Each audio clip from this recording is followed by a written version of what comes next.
Hi friends, welcome to my channel. ಯಾರೆಲ್ಲ video ನೋಡ್ತಿದ್ದೀರಾ ದಯವಿಟ್ಟು ಪ್ಲೀಸ್ ಸಬ್ಸ್ಕ್ರೈಬ್ ಮಾಡಿಕೊಂಡು ವಿಡಿಯೋ ನೋಡಿ.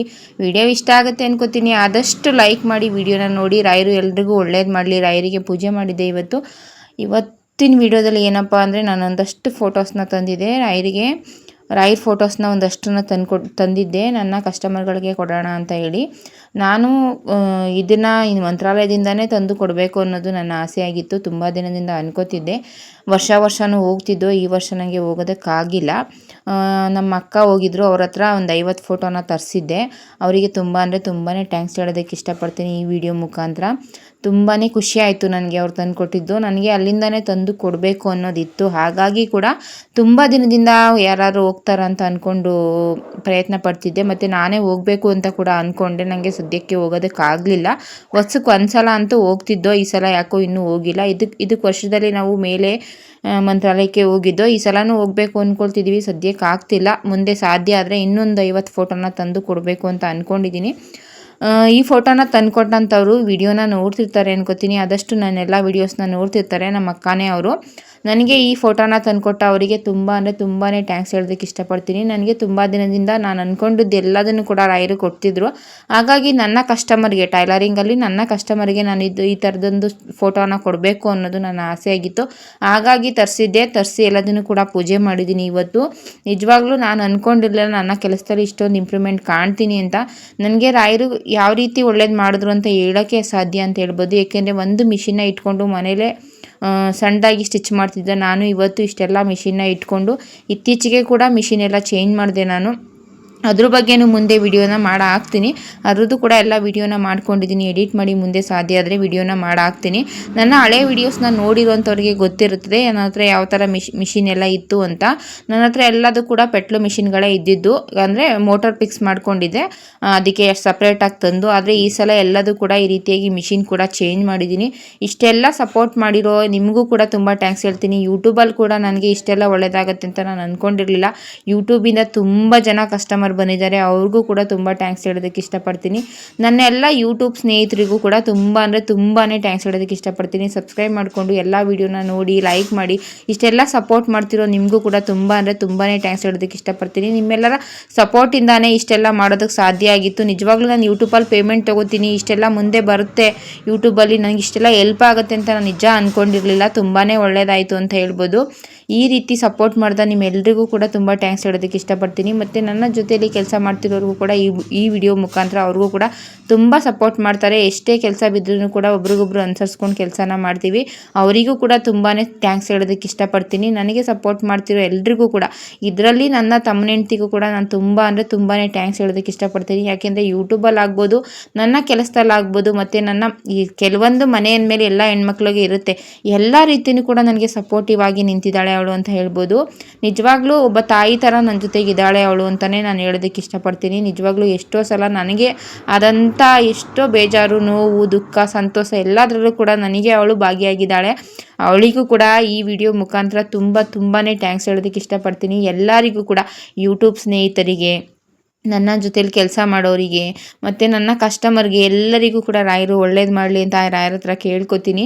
ನಿಜವಾಗ್ಲೂ ನಾನು ಯಾವತ್ತೂ ಕೂಡ ನಾನು ಇಷ್ಟೆಲ್ಲ ಮುಂದೆ ಬರ್ತೀನಿ, ಇಷ್ಟೆಲ್ಲ ಆಗುತ್ತೆ, ಇಷ್ಟೆಲ್ಲ ರಾಯರು ಒಳ್ಳೇದು ಮಾಡ್ತಾರೆ ಅಂತ ನಾನು ಅಂದ್ಕೊಂಡಿರಲಿಲ್ಲ. ನಮ್ಮ ಕೆಲಸನ ಶ್ರದ್ಧೆಯಿಂದ ಮಾಡಿದ್ರೆ ದೇವರು ಪ್ರತಿಫಲ ಅನ್ನೋದು ಕೊಟ್ಟೇ ಕೊಡ್ತಾನೆ ಅನ್ನೋದು ಒಂದು ನಂಬಿಕೆ. ನಿಜವಾಗ್ಲೂ ಇವಾಗ ಅನಿಸುತ್ತೆ ನನಗೆ ಇದನ್ನೆಲ್ಲ ನೋಡಿದಾಗ, ನನ್ನಿಂದ ಇದೆಲ್ಲ ಸಾಧ್ಯ ಆಯಿತಾ, ನಾನು ಯಾವ ರೀತಿ ಮಾಡಿದೆ ಅಂತಲೇ ನನಗೆ ಗೊತ್ತಿಲ್ಲ. ನನಗೆ ಅಷ್ಟು ಅನಿಸುತ್ತೆ. ನಿಜವಾಗ್ಲೂ ಯಾವತ್ತೂ ಕೂಡ ನಾನು ಈ ರೀತಿಯೆಲ್ಲ ಒಂದು 4-5 ಮಿಷಿನ್ ತೊಗೋಬೇಕು, ಇಷ್ಟೊಂದೆಲ್ಲ ಮಾಡಬೇಕು ಅಂತ ನಾನು ಯಾವತ್ತೂ ಕೂಡ ಅಂದ್ಕೊಂಡಿರಲಿಲ್ಲ. ಬಟ್ಟೆ ಸ್ಟಿಚ್ ಮಾಡಬೇಕು, ಆದಷ್ಟು ಸ್ಟಿಚ್ ಮಾಡ್ತಿದ್ದೆ ಅಷ್ಟೇ ಬಿಟ್ಟರೆ ಯಾವುದೇ ರೀತಿ ಟೈಲರಿಂಗ್ ಕ್ಲಾಸ್ ಮಾಡಬೇಕು ಅಂತಾಗಲಿ, ಈ ರೀತಿಯೆಲ್ಲ ಮಿಷಿನ್ ಇಟ್ಕೋಬೇಕು ಅಂತಾಗಲಿ, ವರ್ಕ್ ಮಿಷಿನ್ ತೊಗೋಬೇಕು ಅಂತಾಗಲಿ ಯಾವುದೇ ರೀತಿ ಐಡಿಯಾನೂ ಕೂಡ ಇಟ್ಕೊಂಡಿರಲಿಲ್ಲ ನಾನು. ನನಗೆ ನಿಜವಾಗ್ಲೂ ಕೆಲವೊಂದು ಸಲ ಅನಿಸ್ದಾಗ ಅದನ್ನು ಮಾಡಿದೆ. ಅದಕ್ಕೆ ಪ್ರತಿಫಲ ಅನ್ನೋದನ್ನು ದೇವರು ಕೊಟ್ಟರು ಅಂತ ಹೇಳ್ಬೋದು. ರಾಯರಿಗೆ ನಿಜವಾಗ್ಲೂ ತುಂಬಾ ಥ್ಯಾಂಕ್ಸ್ ಹೇಳಬೇಕು. ತುಂಬಾ ಋಣಿಯಾಗಿರ್ತೀನಿ ಅವರಿಗೆ. ನಾನು ಏನು ಅಂದ್ಕೊಂಡಿದ್ದು ನಂಗೆ ಬೇಕು, ಇದಾಗಬೇಕು ಅಂತ ನಾನು ಅಂದ್ಕೊಂಡಿದ್ದೀನಿ, ಆ ಕೆಲಸನೆಲ್ಲ ನನಗಾಗಿದೆ ಅಂತ ಹೇಳ್ಬೋದು. ಅವರಿಗೆ ಎಷ್ಟು ಸಲ ನಾನು ಥ್ಯಾಂಕ್ಸ್ ಹೇಳಿದ್ರು ಸಾಲದು. ದೇವರಿಗೆ ಥ್ಯಾಂಕ್ಸ್ ಹೇಳ್ಬೋದಾ ನಂಗೆ ಗೊತ್ತಿಲ್ಲ. ನಿಜವಾಗ್ಲೂ ನಾನು ಅಂದ್ಕೊಂಡೆ ಯಾವುದೇ ಇದು ನಂಗೆ ಬೇಕಪ್ಪ ಅಂತ ಕೇಳ್ಕೊಂಡ್ರೆ ಆ ಕೆಲಸನ ನನಗೆ ಮಾಡಿಕೊಟ್ಟಿದ್ದಾರೆ. ಅವರಿಗೆ ನಿಜವಾಗ್ಲೂ ತುಂಬಾ ಋಣಿಯಾಗಿರ್ತೀನಿ. ಪ್ರತಿ ಸಲ ನನ್ನ ಕೊನೆ ಉಸಿರಿರೋವರೆಗೂ ಅವರನ್ನು ಪೂಜಿಸ್ತೀನಿ. ಪ್ರತಿ ಸಲನೂ ಎಲ್ಲ ವೀಡಿಯೋದಲ್ಲೂ ಕೂಡ ಹೇಳ್ತಿರ್ತೀನಿ ರಾಯರು ಅಂದರೆ ನನಗೆ ತುಂಬ ಇಷ್ಟ ಅಂತ. ನಿಜವಾಗ್ಲೂ ನಾನು ಪ್ರತಿ ಸಲ ಯಾವಾಗಲೂ ಹೇಳ್ತಿರ್ತೀನಲ್ಲ, ಆವಾಗಲೂ ಇವಾಗಲೂ ಅದೇ ಹೇಳ್ತಿದ್ದೀನಿ. ನಾನು ಈ ಕೆಲಸನ ಮಾಡಬೇಕು ಬೇಡವೋ ನಂಗೆ ಗೊತ್ತಾಗ್ತಿಲ್ಲ, ಈ ಕೆಲಸನ ಮಾಡ್ಬೋದಾ ಅಂತ ಅಂದ್ಕೊಳ್ತಿದ್ದಂಗೆ ನಂಗೆ ಆ ಕೆಲಸದಲ್ಲಿ ಒಂದು ಒಳ್ಳೆಯದನ್ನು ಮಾಡಿಕೊಟ್ಟಿದ್ದಾರೆ ಅಂತ ಹೇಳ್ಬೋದು. ನನ್ನ ಜೀವನದಲ್ಲಿ ನಾನು ಅಂದ್ಕೊಳ್ದೇ ಇರುವಂಥ ಕೆಲಸಗಳನ್ನ ನಂಗೆ ಒಳ್ಳೊಳ್ಳೆ ಕೆಲಸಗಳನ್ನ ಮಾಡಿಕೊಟ್ಟಿದ್ದಾರೆ. ನಾನು ಅಂದ್ಕೊಳ್ದೇ ಇರುವಷ್ಟು ನಾನು ಇರೋದಕ್ಕೂ ನಾನು ಇವಾಗಿರೋದಕ್ಕೂ ಎಷ್ಟೋ ವ್ಯತ್ಯಾಸ ಇದೆ ಅಂತ ಹೇಳ್ಬೋದು. ಅಷ್ಟು ಒಳ್ಳೆಯದನ್ನ ಮಾಡಿದ್ದಾರೆ. ಅವರಿಗೆ ಸದಾ ಚಿರೋಣಿಯಾಗಿರ್ಬೋದು. ಎಷ್ಟೋ ಜನ ಕೇಳ್ತಿರ್ತೀರ ರಾಯರು ಅಂದರೆ ಯಾಕೆ ಅಷ್ಟೊಂದು ನೀವು ಇದು ಮಾಡ್ತೀರಾ ಅಂತ. ಇಲ್ಲಿ ಬಂದಂಥ ಕಸ್ಟಮರು ಅವರಿಗೂ ಕೂಡ ಹೇಳೋದು ಅಷ್ಟೇ, ನಿಜವಾಗ್ಲೂ ನಮಗೆ ತಿಳಿದೇನೋ ನಾವು ಅವ್ರ ಮೇಲಿರೋ ಇಟ್ಟಿರೋ ಭಕ್ತಿಗೆ ಅವರು ದುಪ್ಪಟ್ಟು ನಮಗೆ ಒಳ್ಳೇದು ಮಾಡ್ತಾರೆ ಅನ್ನೋದು ನನ್ನ ಒಂದು ನಂಬಿಕೆ ಅಂತಲೇ ಹೇಳ್ತೀನಿ. ನಂಗೆ ಆ ರೀತಿ ಕೂಡ ಆಗಿದೆ ಕೂಡ. ನಿಜವಾಗ್ಲೂ ಎಷ್ಟು ಹೇಳಿದ್ರು ಸಾಲದು ಅಂತ ಹೇಳ್ಬೋದು ಅವ್ರ ಬಗ್ಗೆ ನಾನು ಹೇಳೋದಕ್ಕೆ ಶುರು ಮಾಡಿದ್ರೆ. ತುಂಬ ಜನ ಇತ್ತೀಚೆಗೆ ತುಂಬ ಭಕ್ತರಂತೂ ತುಂಬ ಜನ ಜಾಸ್ತಿನೇ ಆಗ್ತಿದ್ದಾರೆ ಇತ್ತೀಚೆಗೆ ಅಂತ ಹೇಳ್ಬೋದು.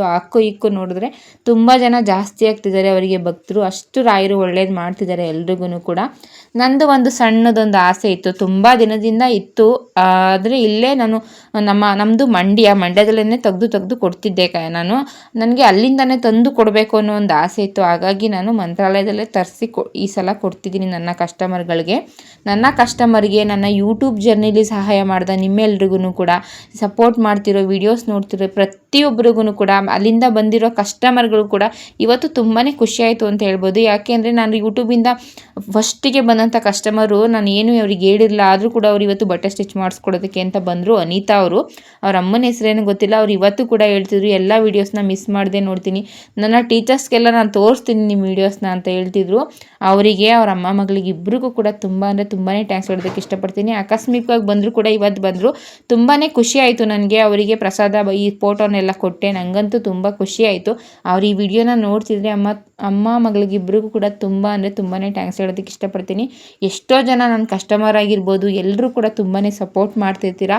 ಹೀಗೆ ಸಪೋರ್ಟ್ ಮಾಡ್ತೀರಿ. ನಿಮ್ಮೆಲ್ಲರ ಸಪೋರ್ಟ್ ಇದ್ದರೆ ಇದೇ ರೀತಿ ವೀಡಿಯೋಸ್ನ ಮಾಡಾಕ್ತಿರ್ತೀರಿ. ಮತ್ತು ಹೆಣ್ಮಕ್ಳು ಯಾರೆಲ್ಲ ಟೈಲರಿಂಗ್ ಬಗ್ಗೆ ಇಂಟ್ರೆಸ್ಟ್ನ ಹೊಂದಿರ್ತೀರಾ ಅವರಿಗೆ ಹೇಳೋದು ಇಷ್ಟೇ, ನಮ್ಮ ಕೈಲಿ ಆಗಲ್ಲ, ನಮಗೆ ಬರಲ್ಲ ಅಂತ ನೀವು ಅನ್ಕೋಬಾರ್ದು.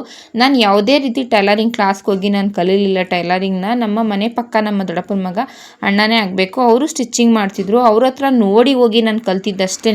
ಮನೇಲಿ ಫ್ರೀ ಟೈಮ್ ಕೂತಿದ್ದಾಗ ಅಲ್ಲಿ ಹೋಗಿ ಸ್ವಲ್ಪ ಕಲ್ತ್ಕೊಂಡಿದ್ದಷ್ಟೇ. ನನ್ನ ಈ ಕೆಲಸದಲ್ಲಿ ನನಗೆ ಬೇರೆಯವ್ರ ಬಗ್ಗೆ ನಾನು ಹೇಳೋದಕ್ಕಿಂತ ಹೆಚ್ಚಾಗಿ ನನ್ನ ಪ್ರಯತ್ನ, ನನ್ನ ಶ್ರಮ ಜಾಸ್ತಿ ಇತ್ತು ಅಂತ ಹೇಳೋದಕ್ಕೆ ಇಷ್ಟಪಡ್ತೀನಿ. ಏಕೆಂದರೆ ನಾನು ಅಷ್ಟು ಏನಾದರೂ ಮಾಡಬೇಕು, ಕಲಿಬೇಕು ಅನ್ನೋದು ನನ್ನ ಪ್ರಯತ್ನ ಆಗಿತ್ತು. ಹಾಗಾಗಿ ನಾನು ಇಷ್ಟೆಲ್ಲ ಮಾಡೋದಕ್ಕೆ ಸಾಧ್ಯ ಆಯಿತು. ನಮ್ಮ ಪ್ರಯತ್ನನೇ ಇಲ್ಲದೇ ನಾವು ಏನೆಲ್ಲ ಮಾಡಬೇಕು, ಒಂದೇ ಸಲ ಅಂಗಡಿ ಮಾಡಬೇಕು, ಇಷ್ಟೆಲ್ಲ ಮಿಷಿನ್ನ ಬಂಡವಾಳ ಹಾಕಬೇಕು ಅಂತ ಅನ್ಕೋಬಾರ್ದು. ಕೆಲವೊಂದಷ್ಟು ದಿನ ಕಷ್ಟಪಟ್ಟು ಕೆಲಸನ ಮಾಡಬೇಕು, ಕಸ್ಟಮರ್ ತಾನಾಗೇ ಬರ್ತಾರೆ ಅಂತ ಹೇಳೋದಕ್ಕೆ ಇಷ್ಟಪಡ್ತೀನಿ. ತುಂಬ ಜನ ನಮಗೆ ಕಸ್ಟಮರೇ ಇಲ್ಲ, ಮತ್ತು ಕಲ್ತಿದ್ದೀವಿ ಬಟ್ಟೆ ಬರ್ತಿಲ್ಲ, ಈ ರೀತಿ ಎಲ್ಲ ಹೇಳ್ತಿರ್ತೀರ. ನಿಮ್ಮ ಕೆಲಸ ಚೆನ್ನಾಗಿದ್ದರೆ ನಿಜವಾಗ್ಲೂ ಕ್ರಮೇಣವಾಗಿ ಬಂದೇ ಬರ್ತಾರೆ. ಯಾರು ಕೂಡ ಒಂದೇ ಸಲ ಬಂದುಬಿಡಲ್ಲ. ಪ್ರಯತ್ನ ಪಡ್ತಿರ್ಬೇಕು. ನೀವು ನಿಮ್ಮ ಪ್ರಯತ್ನ ಚೆನ್ನಾಗಿದ್ದರೆ ರಾಯರು ಒಂದಲ್ಲ ಒಂದು ದಿನ ಒಳ್ಳೇದು ಮಾಡೇ ಮಾಡ್ತಾರೆ.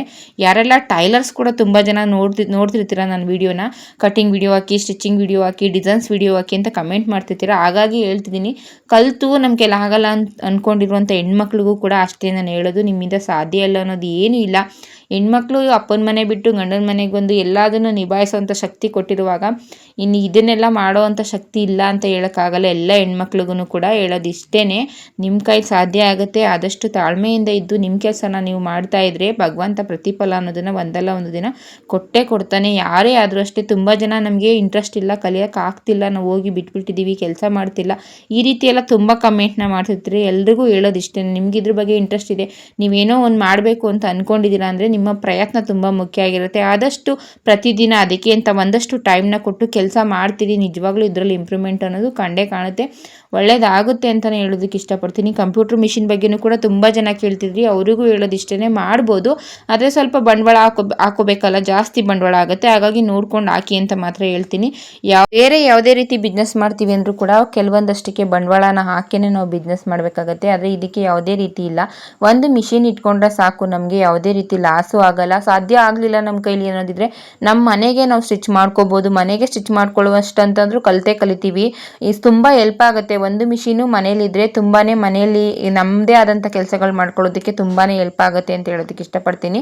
ಯಾವುದೇ ರೀತಿ ಲಾಸ್ ಅಂತೂ ಆಗಲ್ಲ ಈ ಥರ ಒಂದು ಮಿಷಿನ್ನ ಇಟ್ಕೊಳ್ಳೋದ್ರಿಂದ. ಜಾಸ್ತಿಯಾಗಿ ಬಂಡವಾಳನ ಹಾಕಿ ಲಾಸ್ ಮಾಡ್ಕೊಳ್ಳೋದಕ್ಕಿಂತ ಚೆನ್ನಾಗಿ ಒಂದಷ್ಟು 1 ವರ್ಷ 1.5 ವರ್ಷ ಈ ರೀತಿಯಾಗಿ ಕೆಲಸನ ಮಾಡಿ ಕಸ್ಟಮರ್ನ ಗಳಿಸ್ಕೊಂಡು ಆಮೇಲೆ ಬೇಕಾದರೆ ನೀವು ಈ ರೀತಿಯಾಗಿ ಅಂಗಡಿನ ಮಾಡಿಕೊಂಡು ಒಂದಷ್ಟು ಎಲ್ಲದನ್ನು ಕೂಡ ಬಂಡವಾಳನ ಹಾಕ್ಕೊಳ್ಳಿ. ಮೊದಲಿಗೆ ಬಂಡವಾಳನ ಹಾಕ್ಕೊಂಡು ಲಾಸ್ ಮಾಡ್ಕೋಬೇಡಿ. ಯಾವುದೇ ಹೆಣ್ಮಕ್ಳು ಕೂಡ ನಾವು ಯಾವುದೋ ಒಂದು ಕಲ್ತಿದ್ದೀವಿ, ಕಲ್ತ ತಕ್ಷಣ ಕಸ್ಟಮರ್ ಬಂದ್ಬಿಡ್ತಾರೆ ಅಂತ ಜಾಸ್ತಿ ಬಂಡವಾಳನ ಹಾಕಿ ತುಂಬ ಲಾಸ್ ಮಾಡಿಕೊಂಡು ನಮ್ಗೆ ಈ ರೀತಿ ಕಂಪ್ಯೂಟರ್ ಮಿಷಿನ್ ಕೂಡ ನಮಗೆ ಏನೂ ಆಗಲಿಲ್ಲ, ನಾವು ಅದನ್ನು ಕೊಟ್ಬಿಟ್ಟು ವಾಪಸ್ಸು ಅಂತ ಹೇಳುವಂಥ ಕಸ್ಟಮರು ತುಂಬ ಜನ ಇದ್ದಾರೆ. ಅದನ್ನು ತಂದು ಒಂದಷ್ಟು ದಿನ ಆದಮೇಲೆ ಸೇಲ್ ಮಾಡಿರೋರಂಥ ಕಸ್ಟಮರು ತುಂಬ ಜನ ಇದ್ದಾರೆ. ಆ ರೀತಿ ಎಲ್ಲ ಮಾಡ್ಕೋಬೇಡಿ. ಮೊದಲಿಗೆ ನಿಮಗೆ ಎಷ್ಟು ಸಾಧ್ಯನೋ ಅಷ್ಟು ನೋಡಿಕೊಂಡು ಮಾಡಿ. ನಿಜವಾಗ್ಲೂ ಈ ಕೆಲಸದಲ್ಲಿ ಲಾಸ್ ಅಂತೂ ಆಗಲ್ಲ. ನಿಮ್ಮ ಪ್ರಯತ್ನ ತುಂಬಾ ಮುಖ್ಯ ಆಗಿರುತ್ತೆ. ಆದಷ್ಟು ಸ್ವಲ್ಪ ಬಂಡವಾಳ ಹಾಕೊಂಡು ಕೆಲಸ ಮಾಡಿ. ನಿಮ್ಗೆ ಇಂಪ್ರೂವ್ಮೆಂಟ್ ಕಾಣಿಸ್ತಿದೆ, ಚೆನ್ನಾಗಿ ಆಗ್ತಿದೆ ಅಂದರೆ ಆಮೇಲೆ ಜಾಸ್ತಿ ಬಂಡವಾಳನ ಹಾಕ್ಕೊಳ್ಳಿ. ಯಾರೆಲ್ಲ ಹೆಣ್ಮಕ್ಳು ವಿಡಿಯೋನ ನೋಡ್ತಿದ್ದೀರಾ ಇದೇ ರೀತಿ ನನಗೂ ಕೂಡ ಇದೇ ರೀತಿ ಸಪೋರ್ಟ್ ಮಾಡ್ತೀರಿ. ನಿಜವಾಗ್ಲೂ ನನ್ನಿಂದ ಏನು ಸಾಧ್ಯ ಇಲ್ಲ ಅಂತ ಅನ್ಕೋಬಾರ್ದು. ಯಾಕೆಂದರೆ ನನಗೂ ಕೂಡ ನಾನು ಏನು ಅಂದ್ಕೊಂಡಿರಲಿಲ್ಲ, ಆದರೂ ಕೂಡ ರಾಯರು ಇಷ್ಟೆಲ್ಲ ಶಕ್ತಿನ ಕೊಟ್ಟಿದ್ದಾರೆ. ನಮ್ಮಲ್ಲೇ ನಮ್ಮದೇ ಆದಂಥ ಏನೋ ಒಂದು ಟ್ಯಾಲೆಂಟ್ ಅನ್ನೋದು ಇದ್ದೇ ಇರುತ್ತೆ ಎಲ್ಲ ಹೆಣ್ಮಕ್ಳಿಗೂ ಕೂಡ. ನಿಮ್ಮ ಪ್ರಯತ್ನ ಚೆನ್ನಾಗಿದ್ರೆ ಯಾವುದ್ರಲ್ಲಾದ್ರೂ ಒಂದರಲ್ಲಿ ನಿಮ್ಗೆ ಒಳ್ಳೇದಂತೂ ಆಗೇ ಆಗುತ್ತೆ. ಯಾವುದೇ ಹೆಣ್ಮಕ್ಳು ಸುಮ್ಮನೆ ಅಂತೂ ಇರಲ್ಲ. ಮನೆ ಸಂಸಾರ ಜವಾಬ್ದಾರಿ ಅನ್ನಂತ ಇರುವಂಥ ಹೆಣ್ಮಕ್ಳು ತುಂಬ ಅವ್ರದ್ದೇ ಆದಂಥ ಪ್ರಾಬ್ಲಮ್ ಇರುವಂಥ ತುಂಬ ಜನ ಹೆಣ್ಮಕ್ಳು ಇದ್ದಾರೆ. ಅಂಥವರಿಗೆಲ್ಲ ಹೇಳೋದಿಷ್ಟೇ, ನಿಮ್ಮಿಂದ ಆಗಲ್ಲ, ನಿಮ್ಗೇನು ಬರಲ್ಲ ಅಂತ ನೀವು ಅಂದ್ಕೊಂಡಿದ್ರೆ ಅದು ಬರೋದೇ ಇಲ್ಲ. ಇತ್ತೀಚೆಗೆ ಜಾಸ್ತಿಯಾಗಿ ಈ ಟೈಲರಿಂಗ್ ಬಗ್ಗೆನೇ ತುಂಬ ಜನ ಹೆಣ್ಮಕ್ಳು, ಬ್ಯೂಟಿ ಪಾರ್ಲರು ಟೈಲರಿಂಗ್ ಬಗ್ಗೆನೇ ತುಂಬ ಜನ ಹೆಣ್ಮಕ್ಳು ಇಂಟ್ರೆಸ್ಟ್ನ ತೋರಿಸಿ ಕಲಿತಿದ್ದೀರಾ. ಎಲ್ಲರಿಗೂ ಹೇಳೋದಿಷ್ಟೇ, ನಿಮ್ಮ ಪ್ರಯತ್ನ ತುಂಬ ಚೆನ್ನಾಗಿದೆ, ನಿಮ್ಮಿಂದ ಮಾಡೋಕ್ಕೆ ಸಾಧ್ಯ ಅಂತ ಹೇಳೋದಕ್ಕೆ ಇಷ್ಟಪಡ್ತೀನಿ. ಹೀಗೆ ಸಪೋರ್ಟ್ ಮಾಡ್ತೀರಿ. ವಿಡಿಯೋ ಇಷ್ಟ ಆಗಿದ್ರೆ ಲೈಕ್ ಮಾಡಿ.